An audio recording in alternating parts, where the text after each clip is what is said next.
E aí, meus irmãos, como é que vocês estão, reverendos? Vocês estão bem?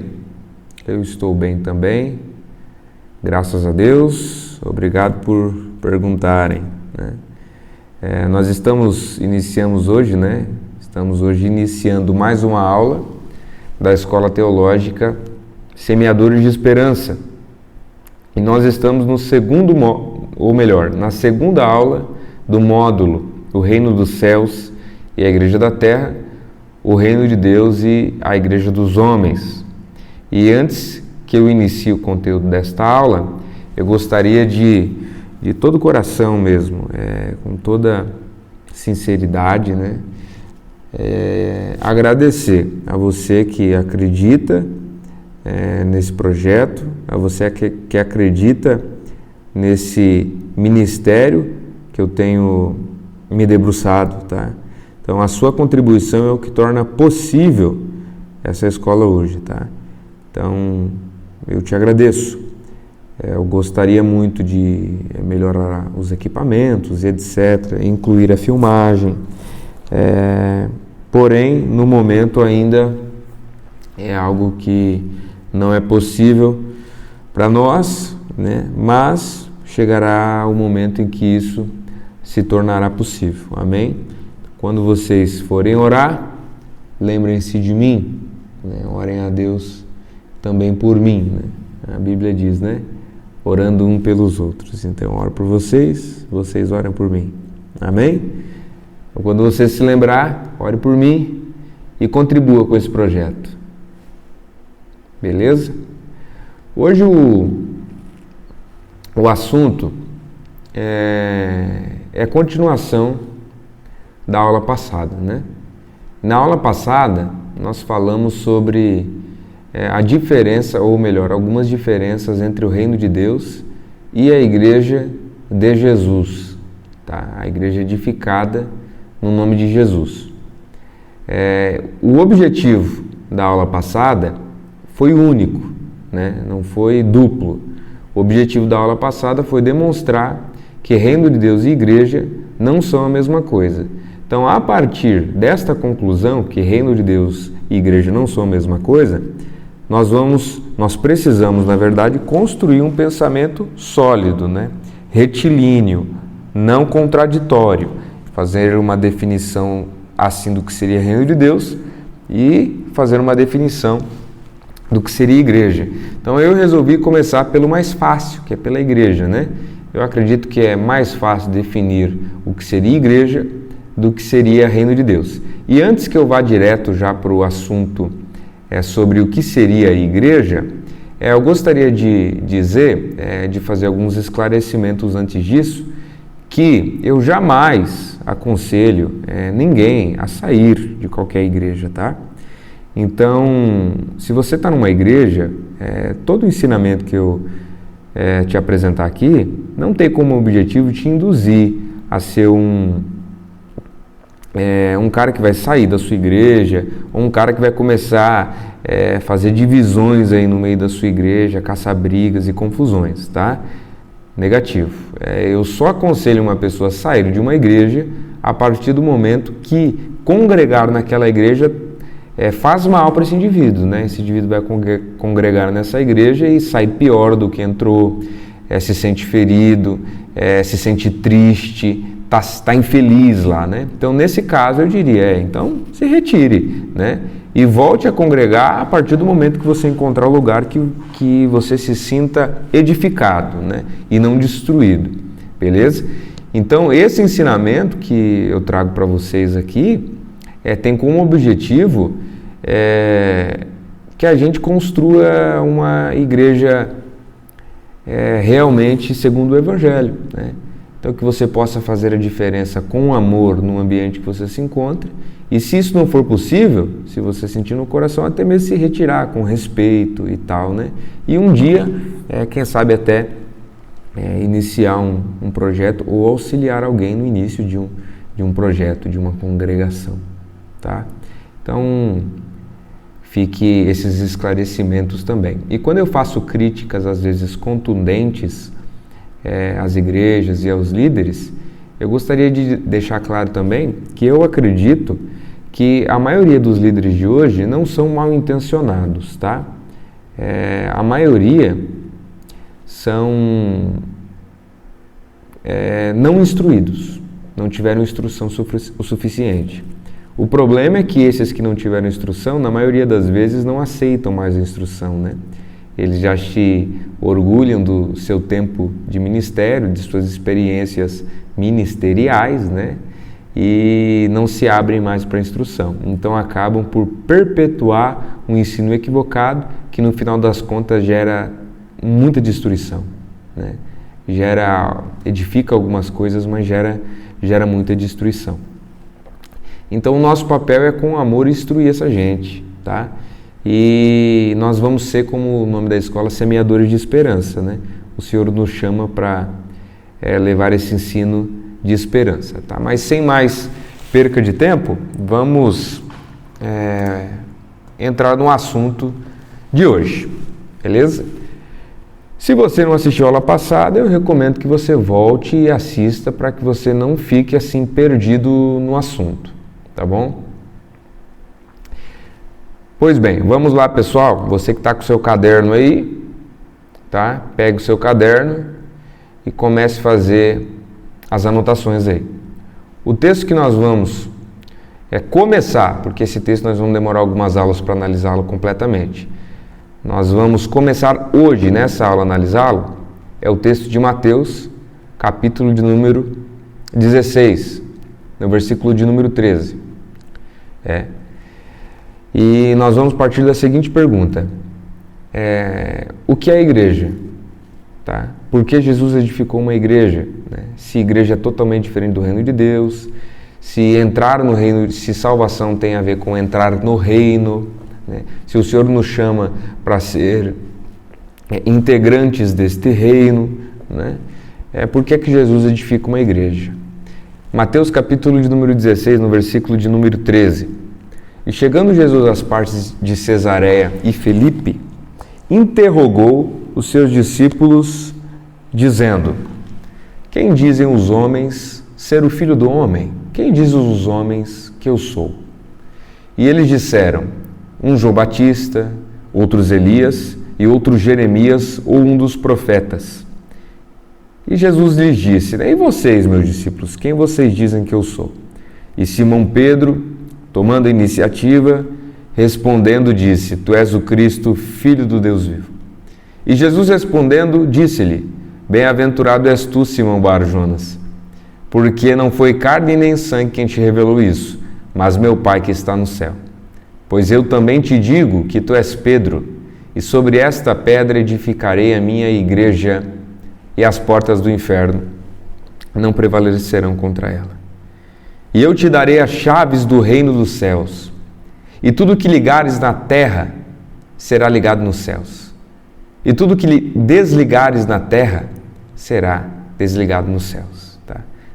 A partir de hoje nós vamos começar a fazer uma análise desse texto por completo. E uma coisa que a gente precisa entender aqui é essa palavra que Jesus usa aqui, quando ele diz igreja, tá? Porque Jesus, ao edificar uma obra sua, né, edificar alguma coisa, no que tange a religião, Jesus poderia ter usado as palavras gregas referentes às manifestações principais religiosas do povo judeu. A palavra grega referente ao templo e a palavra grega referente à sinagoga. Tá? Eu particularmente creio que Jesus, quando fala com os discípulos essa palavra, ele fala a palavra em grego. Só que eu não vou me aprofundar nisso nessa aula. Se você tiver interesse em se aprofundar mais sobre isso, você manda mensagem para mim. Tá? Jesus ele utiliza uma palavra que se chama eclésia, a melhor pronúncia seria eclesia, né?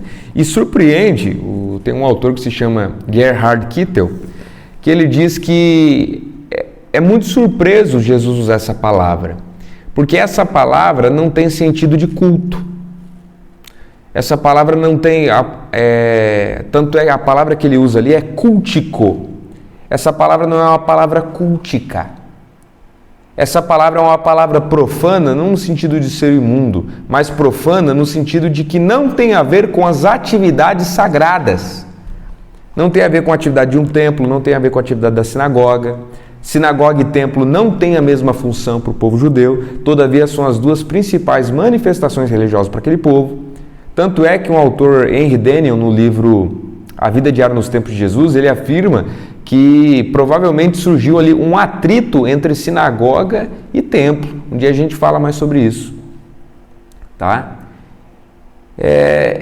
Então começa a nos surpreender aqui o fato de que Jesus usa uma palavra que não se refere a cultos, o fato que Jesus usa uma palavra que não se refere à sinagoga, e o fato que Jesus não usa uma palavra grega que signifique templo. Tá?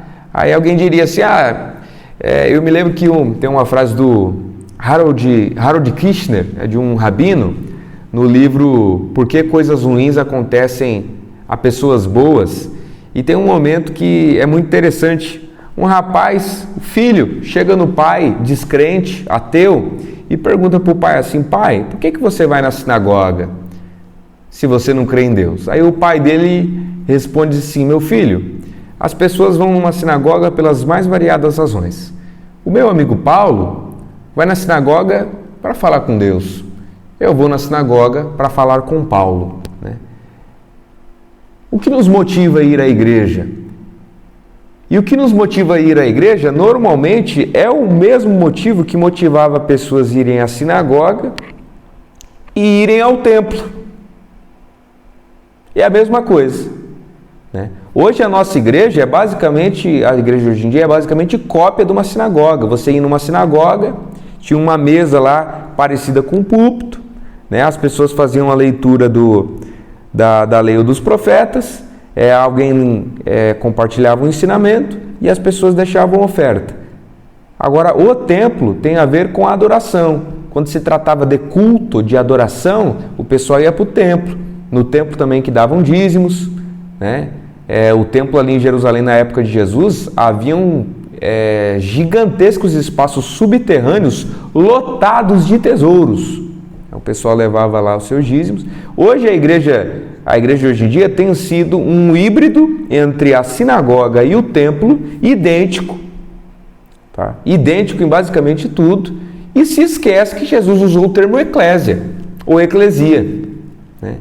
E o que isso quer dizer? Tem gente que diz, quando você pergunta assim, por que você vai à igreja? Né? A pergunta ali do Harold Kushner. Né? Aí a pessoa diz assim, não, eu vou à igreja para adorar. Né? Mas eu questiono essa pergunta, ir à igreja para adorar. Porque em João, por que Jesus edificou uma igreja? Né? Para a gente ir lá adorar? Porque em João capítulo de número 4, quando Jesus conversa com a mulher samaritana, a mulher samaritana lhe pergunta essencialmente, né, literalmente, qual é o lugar de se adorar. E em Jesus se inicia um tempo onde não há mais locais de adoração. Né? Quando ali em João capítulo 4 a mulher samaritana pergunta para Jesus, olha, os judeus dizem que tem que adorar no templo em Jerusalém, mas nós dizemos que tem que adorar no monte, um monte chamado Gerizim. Né? Por incrível que pareça, pouca gente sabe, mas os samaritanos também construíram um templo. Tá? Tinham essa rixa aí, judeu tinha o templo lá em Jerusalém e os samaritanos tinham o seu templo lá onde eles adoravam no monte Gerizim.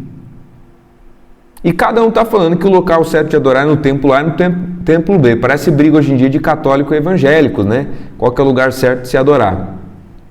Mas Jesus, a partir daquele momento, disse que já não há locais de adoração. Não é nem no templo de Jerusalém, nem no templo do monte. É em espírito. Tá? Nisso, eu não estou dizendo que você não pode adorar a Deus na sua igreja. Tá? O que eu estou dizendo é que a essência suprema da igreja não é o local de adoração, porque Jesus disse que não há mais locais para adorar. Eu adoro a Deus no meu banheiro, né? Eu adoro a Deus na esquina de casa, eu adoro a Deus em qualquer lugar, tá? Então tem gente que pensa que hoje que a igreja foi edificada para cantar canção, né? Para fazer música, né? Eu vou na igreja para fazer música, né? Eu vou na igreja para... Tem algumas igrejas que eu prego ainda, né? Que o pessoal diz que igreja que é verdadeira tem que cantar no início 3 hinos da harpa cristã. Se não canta os 3 hinos da harpa cristã, não é igreja de verdade. Como se Jesus tivesse edificado uma igreja para cantoria, né? Como se esse fosse o objetivo. Ah, não, eu vou na igreja o quê? Vou na igreja para fazer culto, né? O problema é, como eu já falei, a própria palavra eclésia não fala de culto. E o próprio Paulo, em Romanos 2:1, diz assim: Rogo-vos, pois, irmãos, pelas misericórdias de Deus, que apresenteis o vosso corpo por sacrifício vivo, santo e agradável a Deus, que é o vosso culto racional, o culto na mente. Tá? Então, o culto no Evangelho e em Jesus a Deus não se restringe a um templo, a um local. A adoração não se restringe a um local. Tá? Eu posso cultuar a Deus em qualquer lugar, na mente, adorá-lo, render graças a Ele, né? Ah, eu vou na igreja então o quê? Para receber bênção. A primeira coisa que eu já olho com desconfiança para quem olha para a igreja como lugar de dar bênção, essa barganha com Deus. Eu vou para Deus me dar. E o próprio apóstolo Paulo, né, em Efésios 3:1, diz: Bendita seja o Deus e Pai de nosso Senhor Jesus Cristo, que nos abençoou com todas as bênçãos espirituais nas regiões celestiais em Cristo. Nós já somos abençoados em Cristo. Tá? Ah, eu vou na igreja então o quê? Para agradecer? Né? A questão é que Paulo também diz em 1 Tessalonicenses 5:18 que nós devemos render graças a Deus em tudo e em todo tempo. Eu vivo grato, meu irmão, eu acordo grato, eu tomo café da manhã grato, eu janto grato e eu vou dormir grato. Então a questão é por que Jesus edificou uma igreja? Tá? E para explicar para vocês, exemplificar para vocês o que eu entendo como o objetivo de Jesus ter edificado uma igreja, nós vamos analisar essa palavra usada em Mateus 16, que é a palavra eclesia, ou eclesia, né? Essa palavra, tem muita gente que pensa que Jesus criou, né? Que Jesus, quando fala ali igreja, Jesus cria uma palavra. Só que não, né? Essa palavra já existe de séculos anterior a Jesus, né? E quando Jesus diz assim: eu edificarei, sobre essa pedra edificarei a minha igreja, tá? Jesus deixa claro pelo menos duas coisas. A primeira coisa é que existiam eclésias que não eram dele. Se ele vai edificar a dele, quer dizer que existem eclésias que não eram dele. E a segunda coisa é que a partir deste modelo de eclésia, ele edificaria um movimento no seu nome. Beleza? A grande questão é: o que é essa tal dessa eclésia, né? Então, para isso, nós vamos entrar ali na cultura grega, tá? Na cultura grega, alguns séculos antes ali do nascimento de Cristo. Nós vamos lá para Atenas. E Atenas, ela tem uma divisão política, tá? Em 3 poderes.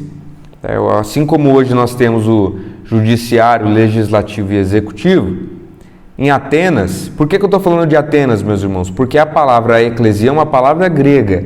Então, para explicar essa palavra grega, nós precisamos ir para a cultura dos gregos.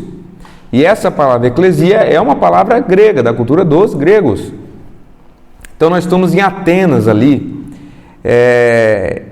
E em Atenas há 3 poderes, né? Assim como nós temos os nossos, eles tinham os 3 deles. Os 3 poderes deles eram Boulé, o Bulé, Elié e Eclésia, tá?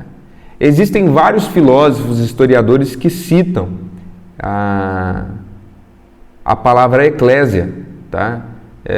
Tem um filósofo, 4 filósofos que eu anotei aqui, né? Que é Tucídides, Platão, Xenofonte e Aristóteles, né? São 4 filósofos aí que citam a respeito da eclésia. Flávio José foi um historiador que cita também sobre a eclésia, e na verdade vários outros, né? Então é muito interessante saber que Jesus cita uma palavra que Aristóteles falou sobre ela, né? E o que significa essa eclésia na cultura dos gregos?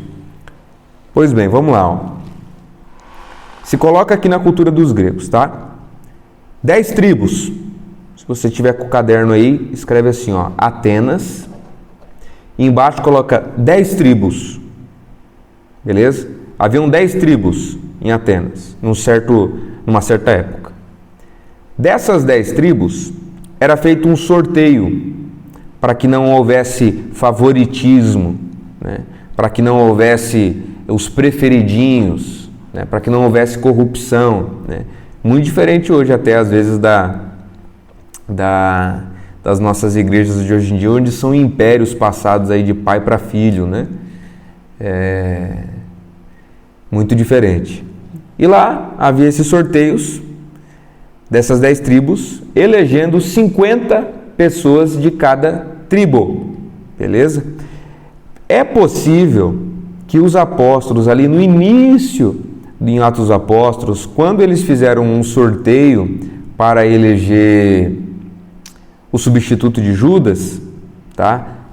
É possível que eles tenham sido influenciados pela essa cultura da eclésia, tá? Por quê? Porque os romanos haviam difundido em si também a cultura dos gregos, e os romanos, um dia nós vamos se aprofundar disso, invadiram Israel. Israel está dominado pelos romanos, então a cultura grega já está impregnada ali, e não somente ali, mas nos cativeiros, tá? Quando o povo do sul ali, o reino do sul, o reino de Israel, o reino de Judá, na verdade, tá? O reino do sul passa por o cativeiro da Babilônia, a cultura dos gregos impregna na cultura dos judeus. Impregna. Então é bem possível que quando eles fazem esse sorteio, eles se lembram dessa questão dos gregos, da eclésia. Tá? É possível, existe essa possibilidade. E quando eles fazem o sorteio nessas 10 tribos, elegendo 50 membros de cada tribo, dando um total de 500. Esses eram conhecidos como Boulé, o Conselho dos 500. Qual que era o objetivo desses 500? Eles se reuniam, tá, para debater sobre os males que assolavam a sociedade. Tá? Então, cara, lá na nossa tribo nós estamos enfrentando isso. Lá na nossa tribo está acontecendo isso. Na nossa tribo está acontecendo isso e tal, etc, etc. E nesse tempo de reunião, eles elencavam as prioridades em relação ao povo. As prioridades assim, cara, a gente precisa resolver tal coisa. Então eles faziam ali uma organização de quais as coisas eram prioritárias. Depois desse tempo que eles tinham de debate, eles faziam uma convocação, né? Então quando vocês ouvem, eu vou beber um pouco de água aqui.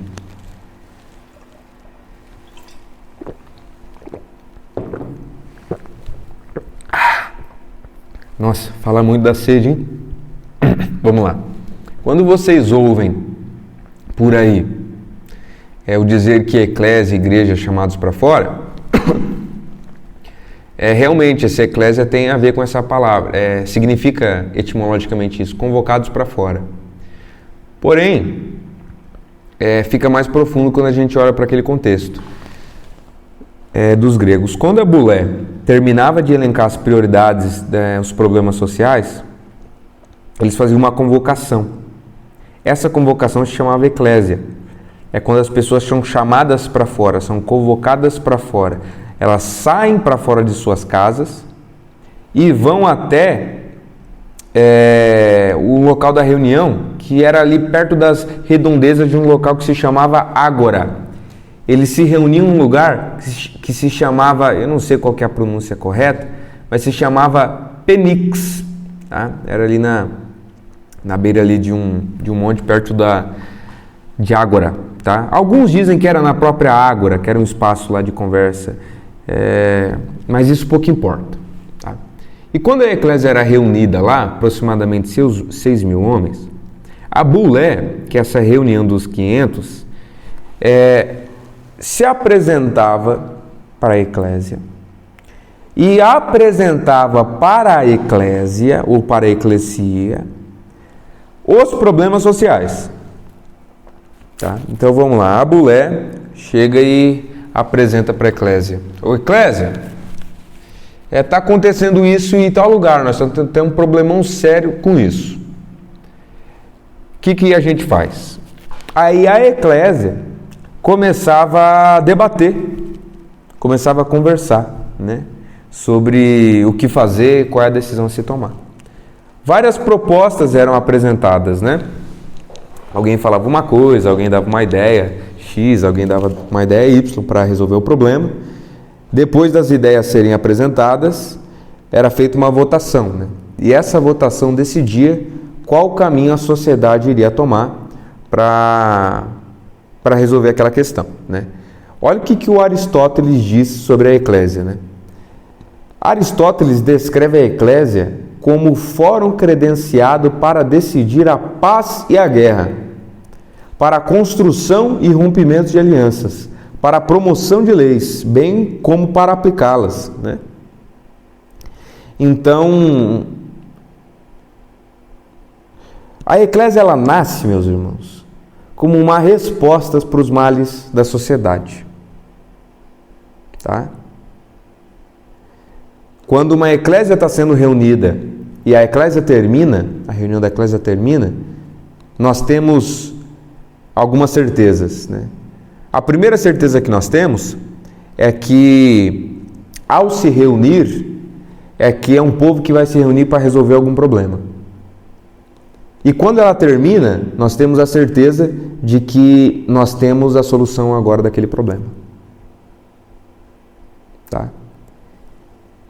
Você percebe que é muito diferente hoje do que tem sido apresentado quando a gente fala que igreja é local de fazer música.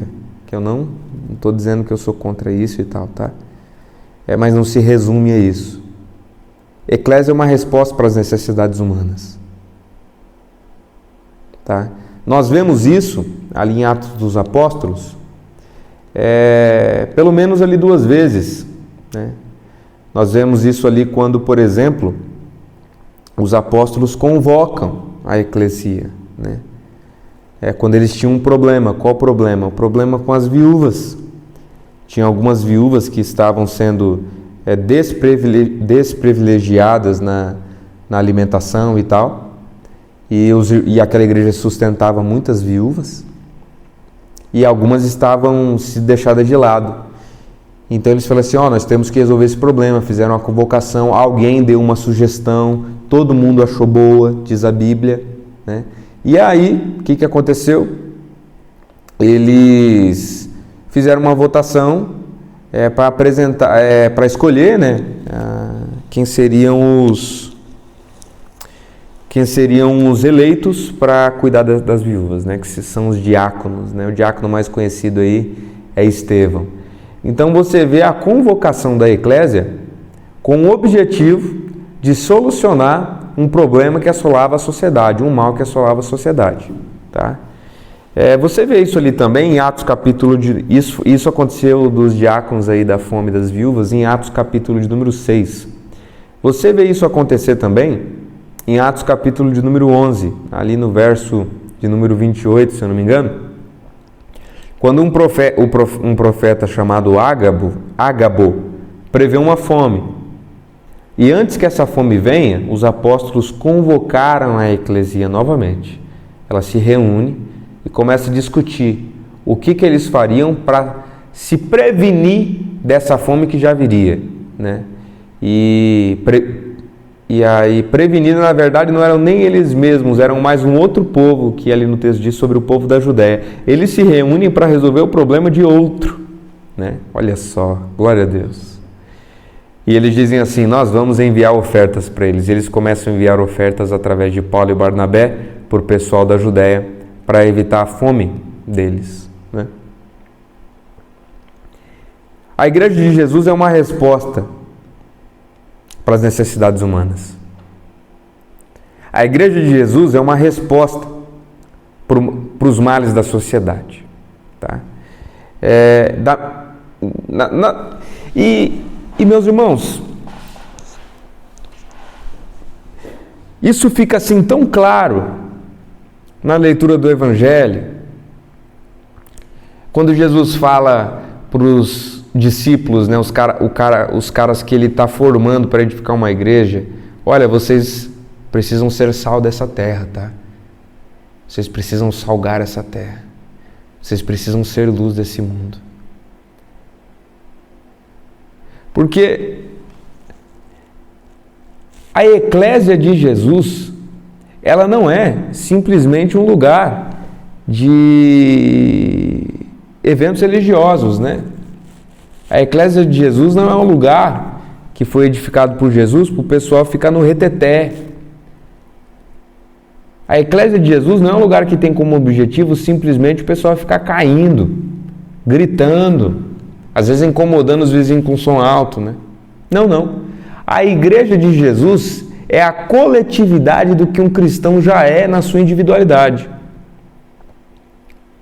Tá? Reunir-se como igreja tem a ver com elevar a capacidade e a potência dos nossos atos. Tá?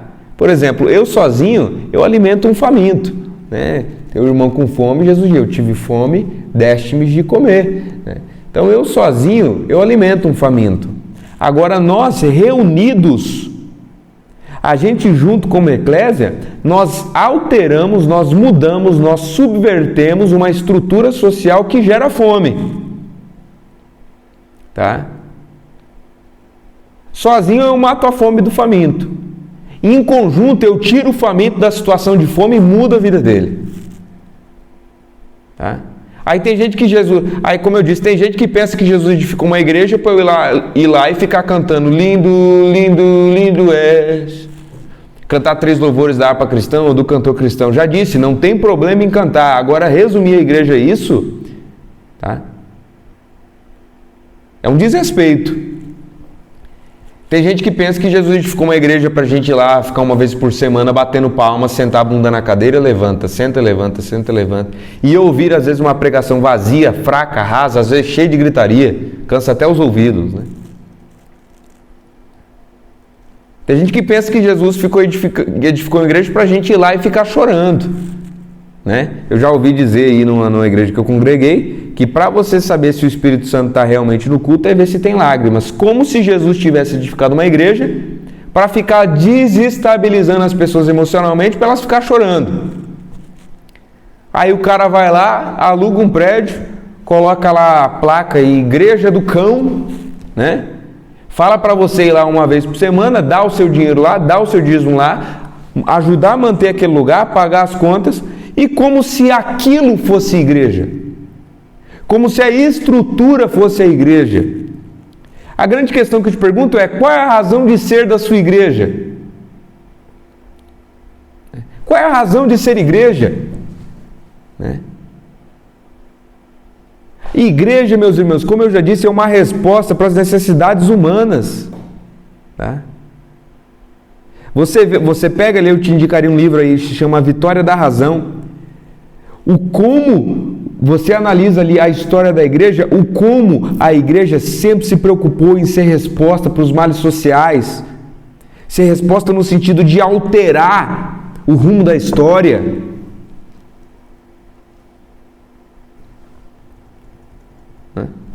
Eu te pergunto, qual que é o projeto da sua igreja para a sua cidade?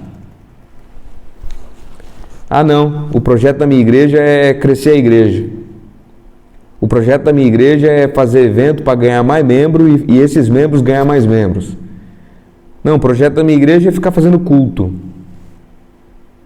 A visão que minha igreja é ficar fazendo culto, é ficar trazendo pregador de fora, profeta. Né? Profeta, assim, uns papagaios, ficar profetizando para lá e para cá. Né? Essa é a visão da sua igreja?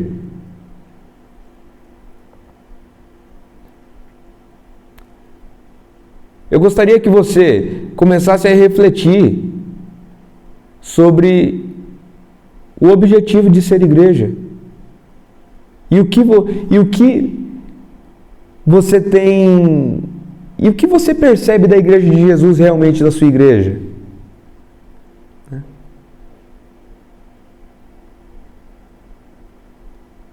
O fato de Jesus ter usado a palavra eclesia e não usado a palavra sinagoga e templo já demonstra o claro rompimento que Jesus faz com aquela estrutura religiosa que naquele tempo já estava até corrupta. Não sei se vocês sabem, mas o próprio Herodes era quem escolhia os sacerdotes lá também, cara, do templo. Olha aí os sacerdotes manculados com a política, né? Para ganhar benefícios.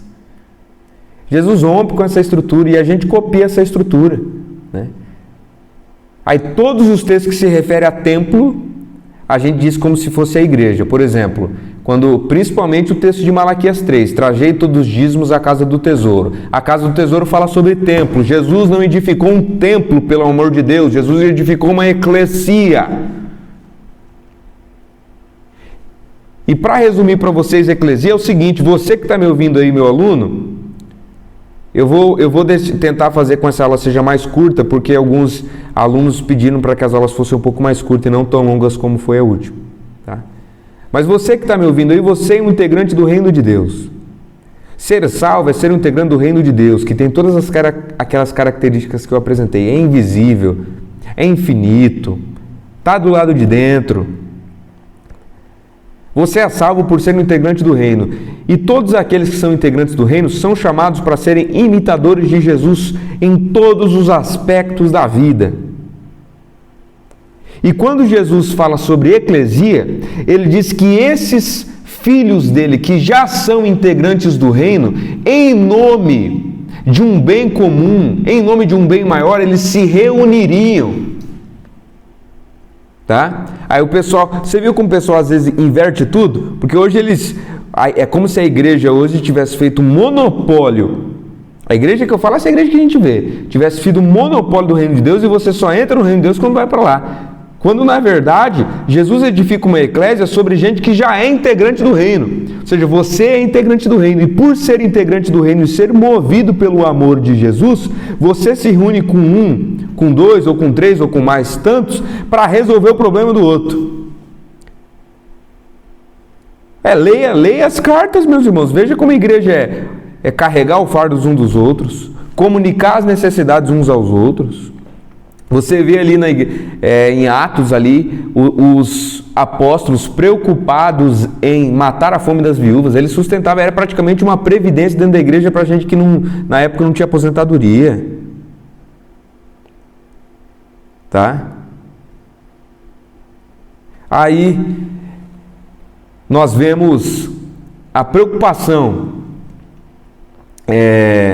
de Paulo quando se trata de um rapaz que pecou e eles se reúnem. Como é que nós vamos tratar esse cara? Paulo dá uma sentença dura, os irmãos se reúnem. Paulo diz que os irmãos não ouviram a sentença de Paulo. Os irmãos se reúnem e dizem assim: não, eu acho que essa sentença é muito dura por irmão, nós vamos matar ele em vez de cuidar. Veja quando Jesus fala em Mateus 18 sobre a igreja, ele diz assim: se você vê um irmão pecar, vá até ele. Se ele não te ouvir, vai mais com alguém. Se ele não ouvir, apresenta a igreja. Tá?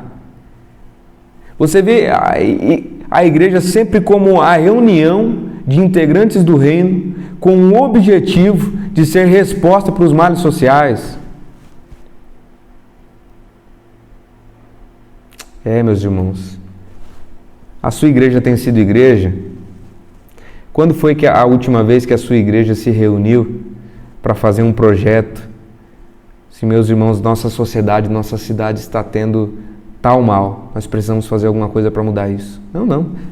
Ou a sua igreja só está preocupada em ficar fazendo evento, culto e encher e lotar de gente? Analise isso com mais profundidade. Qual é a visão da sua igreja? Porque segundo Jesus, essa eclesia, nós vemos a eclesia já nasce com o objetivo de ser resposta para os males da sociedade. E a sociedade tem 3 tipos de males, espirituais, emocionais e materiais. Necessidades emocionais, necessidades espirituais e necessidades materiais.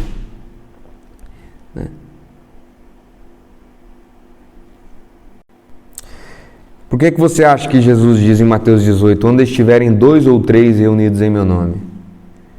Você acha então que quer dizer que, por exemplo, Se eu estou na minha casa sozinho e eu quero prestar um culto ao Senhor ali, cantar uma canção, orar, Deus não está ali, Jesus não está ali? É óbvio que Ele está.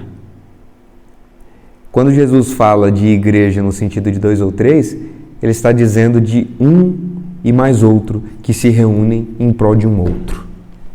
E nós vamos analisar com mais detalhes esses textos nas próximas aulas, tá bom? Qualquer dúvida que você tiver sobre o que é a Igreja de Jesus, entre em contato comigo. Vamos conversar sobre isso, tá?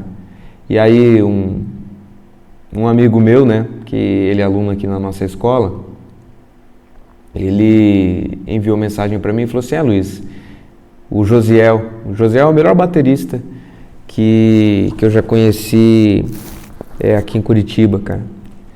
O cara ele é fera, baterista fera mesmo.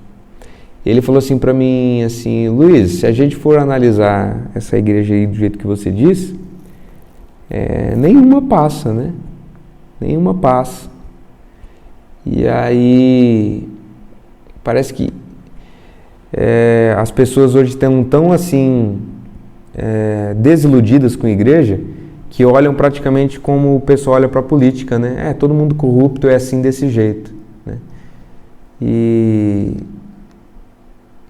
eu queria dizer para você, José, para vocês todos nós alunos aqui, um primeiro momento é que existem muitas igrejas que têm essa visão do Evangelho, de ser resposta para a sociedade, resposta para as necessidades humanas, resposta para as dores humanas, resposta para os males sociais. Existem muitas ainda, né? Agora, se você, onde você se encontra, você ainda não encontrou uma delas, eu gostaria de dizer, meus irmãos, que nós vamos construir isso. Nós precisamos e seremos luz de esperança para essa nação, tá? Nós seremos. Então, olha, grava uma coisa na mente de vocês aí: nós não vamos parar, não podemos parar, não vamos se precipitar e não vamos retroceder jamais. Nós precisamos nos unir para criar ambientes assim, que seja luz de esperança para essa nação, para que as pessoas voltem a acreditar que realmente existe igreja conforme o Evangelho, tá? Nós vamos construir um ambiente assim, José. Nós vamos ser luz de esperança, como diz o nome da escola aí, né? Escola Teológica Semeadores de Esperança. Conseguiram entender o que é eclésia? Eclésia é a reunião de pelo menos dois que tem um objetivo que não seja o próprio umbigo desses dois. É uma reunião em prol do outro. É quando Paulo diz sobre a igreja que se edifica mutuamente, é uma pessoa que se reúne pelo outro, para edificar o outro, para ser resposta para o mal do outro. Veja aí em Atos dos Apóstolos como a igreja era tão resposta para as necessidades humanas que os irmãos vendiam seus bens voluntariamente e depositavam aos pés dos apóstolos para cuidar do povo.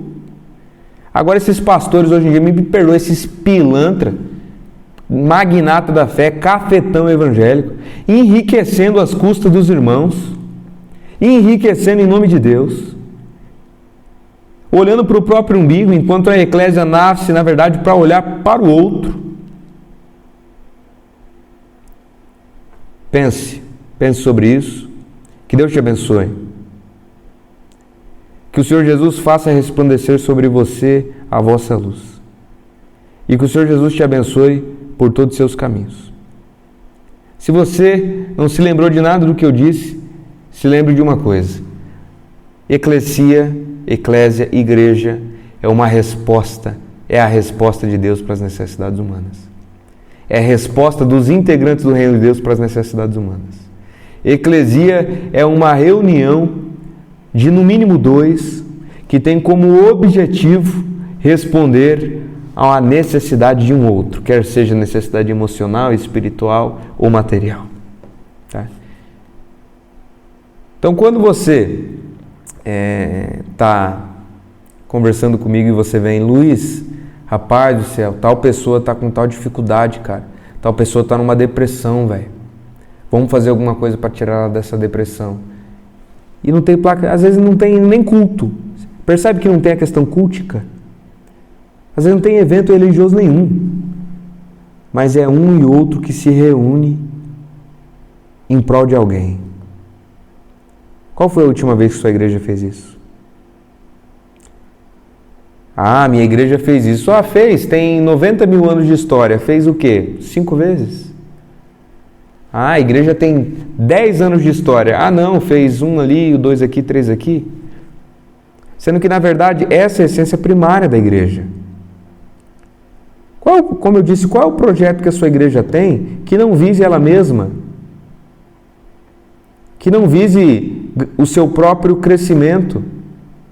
Que não vise a sua própria membresia? Tá?